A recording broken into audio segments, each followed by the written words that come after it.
Mainit na yung mantika kaya mag-start na tayo mag-prito ng tokwa.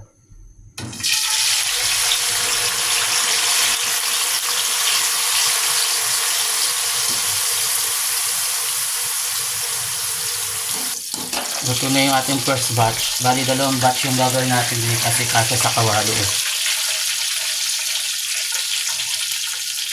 Lagay na natin yung pangalawang batch. Hindi ko alam kung anong tawag dito ha. Sundan nyo na lang.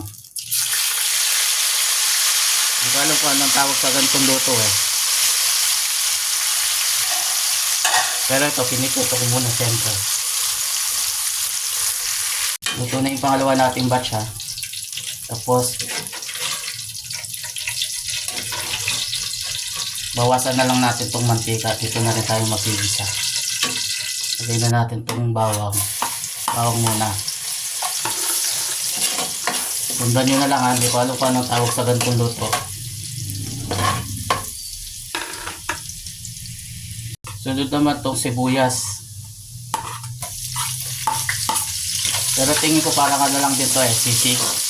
Ibang version nga lang.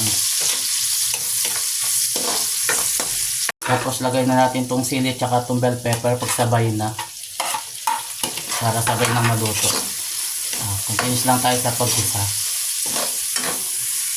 Kung ayaw nyo ng may sili, pwede rin namang hindi kayo maglagay. Kaya yung bell pepper. Naglagay lang ako ng bell pepper para lang maiyak. Lagay tayo ng paminta. Ayan, para malasa. Damihan natin.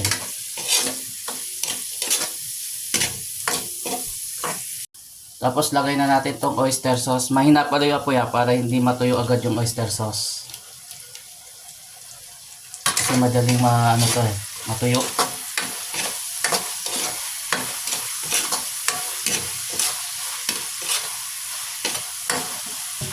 Lagyan lang natin ng konting tubig. Konti lang naman.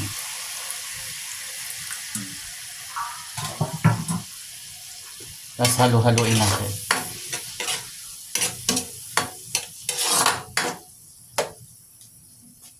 Pakukuluan lang natin ng konti. Tapos sunod na natin tong mayonnaise. Kung gusto nyo na mas dark, lagyan nyo na lang ng toyo. Haluin lang natin. Dissolve lang natin tong mayonnaise.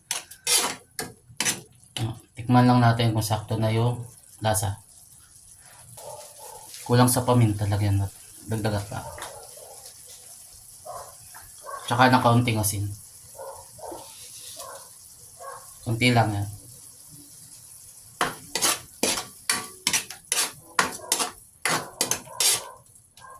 Tikman uli natin kung sakto na. Pwede na. Sarap yung sauce ha. Ito lagay na natin ito, tokwa. Tapos konting halo lang. Para mag-combine lahat ng mga nilagay natin. Tura pa lang, sarap na.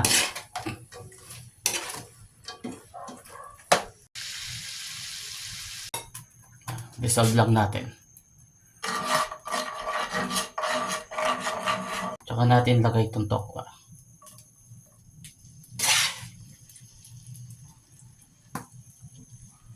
Sarap oh.